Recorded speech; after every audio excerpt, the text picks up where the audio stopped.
नमस्कार दोस्तों, आज की वीडियो में हम जानने वाले हैं कि कोरोना वायरस को लेकर लोगों के बीच क्या गलतफहमियां हैं और साथ ही जानेंगे कोरोना वायरस का आम आदमी पर क्या प्रभाव पड़ रहा है और इस सेकेंड वेव को आने से कैसे रोका जा सकता था। और साथ ही हम जानने का प्रयास करेंगे कि इसका सॉल्यूशन क्या है कि इस कोरोना वायरस महामारी को फैलने से रोका जा सकता है। तो चलिए शुरू करते हैं। सबसे पहले हम बात करते हैं कि इसको लेकर क्या गलतफहमियां हैं लोगों के बीच। क्या एक्सरसाइज करते समय मास्क पहनना जरूरी है? नहीं, यदि आप एक्सरसाइज करते हैं तो मास्क पहनना जरूरी नहीं है। यदि आप मास्क पहनते हैं तो आपको सांस लेने में दिक्कत हो सकती है, ब्रीदिंग में दिक्कत हो सकती है। इसलिए आप यदि एक्सरसाइज करते हैं तो मास्क पहनना जरूरी नहीं है। हाँ, लेकिन आपको ध्यान रखना है कि सोशल डिस्टेंसिंग का पालन करना है। कम से कम 1 मीटर की दूरी आपको बनाए रखनी है। अब वही बात करते हैं कि क्या पानी या स्विमिंग करने से वायरस फैलता है?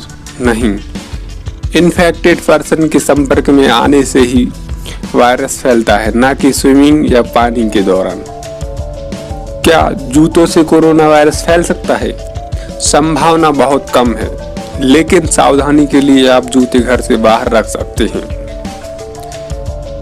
क्या शराब के सेवन से कोरोना वायरस को रोका जा सकता है? नहीं, यह आपकी गलतफहमी है। इसके सेवन से आपकी हेल्थ प्रॉब्लम और इंक्रीज हो सकती है। यह आपकी हेल्थ की सिचुएशन को और हैजार्डस कर सकती है। इसलिए आप इस गलतफहमी में मत रहिए कि शराब के सेवन से आप कोरोना वायरस से बच सकते हैं। स्कैनर कोविड-19 को डिटेक्ट नहीं करता। यह आपकी मिथ है कि थर्मल स्कैनर से आप कोरोना वायरस को डिटेक्ट कर सकते हैं। थर्मल स्कैनर सिर्फ आपके नॉर्मल टेम्परेचर से, यदि आपका टेम्परेचर ज़्यादा होता है तो सिर्फ आपके यह टेम्परेचर को डिटेक्ट करता है, ना कि कोरोना वायरस को। कोविड-19 मक्खियों से नहीं फैलता। यह सिर्फ इन्फेक्टेड व्यक्ति के ड्रॉपलेट्स ऑफ सलाइवा या छींकने या संपर्क में आने या दूषित जगह को छूने से फैलता है, ना कि मक्खियों से फैलता है। शरीर को डिसइंफेक्ट करने के लिए किसी भी स्थिति में आप ब्लीच या किसी भी स्प्रे का उपयोग मत कीजिए। यदि आप करते हैं तो आपकी स्किन और आई को नुकसान हो सकता है। इसलिए आप किसी भी तरह के स्प्रे से बचिए शरीर को डिसइंफेक्टेंट करने के लिए। अब बात करते हैं कि अगला मिथ क्या है लोगों के बीच। मेथनॉल या एथेनॉल का सेवन करने से आप वायरस से नहीं बच सकते, बल्कि यदि आप इसका सेवन करते हैं तो यह आपके आंतरिक अंगों को डैमेज कर सकता है। अब बात करते हैं अगले मिथ के बारे में। क्या 5G मोबाइल नेटवर्क से कोविड-19 फैलता है? नहीं, क्योंकि वायरस रेडियो तरंगों से ट्रैवल नहीं कर सकता। यह सिर्फ पर्सन टू पर्सन ट्रैवल करता है। अब हम बात करते हैं कि क्या गर्म पानी से नहाने से कोरोना वायरस से बच सकते हैं? यदि आप ज्यादा गर्म पानी से नहाते हैं तो आपकी स्किन भी जल सकती है। गर्म पानी नहाने से आप कोरोना वायरस से नहीं बच सकते। कोरोना वायरस मच्छर के काटने से ट्रांसमिट नहीं होता। यह आपका मिथ है। आम आदमी पर क्या प्रभाव पड़ रहा है? तो कोरोना वायरस को जो सबसे ज्यादा प्रभाव पड़ रहा है उसके मानसिक तनाव को लेकर। कोरोना इस पैंडेमिक में लोगों की मानसिक रूप से ज्यादा इसको नकारात्मकता फैल रही है और यह उनके मानसिक तनाव को बढ़ा रही है। वहीं इसकी वजह से क्रिमिनल केसेस भी लगातार बढ़ रहे हैं। घरेलू हिंसा के केस बढ़ रहे हैं।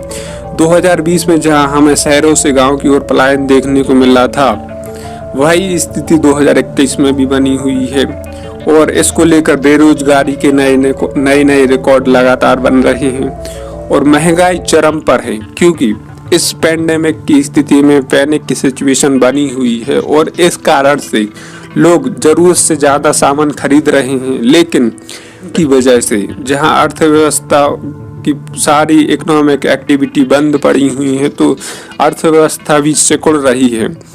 इस लॉकडाउन की वजह से जो पिछली साल भी हुआ था, इस बार भी पूर्ण लॉकडाउन हुआ है, तो इससे कोई खासा इफेक्ट नहीं मिला था देखने को। दुष्प्रभाव देखने को मिल रहे हैं वह है गरीबी, क्राइम, पॉवर्टी, हंगर, जीडीपी लगातार डाउन हो रही है, माइग्रेंट वर्कर्स की हालात और बिगड़ रहे हैं, भुखमरी बढ़ रही है, गरीबी बढ़ रही है। आखिर इन सभी सिचुएशन को हैंडल करने के लिए सरकार क्या कर सकती थी? सरकार एसेंशियल हेल्थ सर्विस को इम्प्रूव कर सकती थी। जैसे कि आप सभी जानते हैं कि सितंबर 2020 के बाद से केस लगातार डिक्रीज हो रहे थे, लेकिन मार्च की सेकेंड वीक के दौरान जब यह सेकेंड वेव आई है उसके बाद से केस लगातार इंक्रीज हो रहे हैं। तो इस दौरान जो सरकार को 6 महीने का टाइम मिला था, उस दौरान सरकार एसेंशियल हेल्थ सर्विस को इम्प्रूव कर सकती थी, मास गैदरिंग को रोक सकती थी, हेल्थ केयर सिस्टम जो कोलैप्स हो चुका है इस पेंडेमिक में उसको सरकार इम्प्रूव कर सकती थी, वैक्सीनेशन को तेज कर सकती थी, इमरजेंसी सर्विलांस सिस्टम को मजबूत कर सकती थी, एसेंशियल रिसोर्स प्लानिंग कर सकती थी। जैसे कि अभी आप देख सकते हैं कि इस पेंडेमिक में ऑक्सीजन की शॉर्टेज देखने को मिल रही है, हॉस्पिटल में बेड्स मौजूद नहीं हैं। वहीं अगर बात करी जाए प्रति 10,000 की जनसंख्या पर हॉस्पिटल में सिर्फ 8.5 ही बेड उपलब्ध हैं और 10,000 की जनसंख्या पर सिर्फ 8 फिजिशियन ही मौजूद हैं। तो सरकार को जो 6 महीने का टाइम मिला था उसमें सरकार इस महामारी से लड़ने के लिए पूरी तरह से हेल्थ केयर सिस्टम को इम्प्रूव रिफॉर्म कर सकती थी। लेकिन सरकार क्या कर रही थी इस दौरान? कृषि बिल को लाने में लगी हुई थी। बिहार चुनाव, बंगाल चुनाव, तमिलनाडु चुनाव, असम चुनाव, केरला चुनाव, इन सभी की तैयारियों में सरकार लगी हुई थी। लगातार पॉलिटिकल रैली कर रही थी। कुंभ मेला भी ऑर्गेनाइज कराया गया, इसको भी रोक सकती थी सरकार।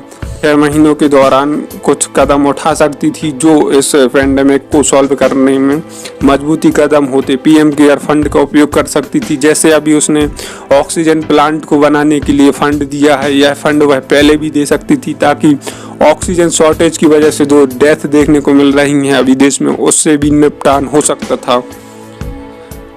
तो आपको आज का यह वीडियो कैसा लगा? कमेंट बॉक्स में अपने व्यू जरूर दीजिए और इसी तरह के और देश की समकालीन परिस्थितियों को जानने के लिए बने रहिए सरल भारत न्यूज के साथ। दीजिए नीलेश पटेल को इजाजत। नमस्कार।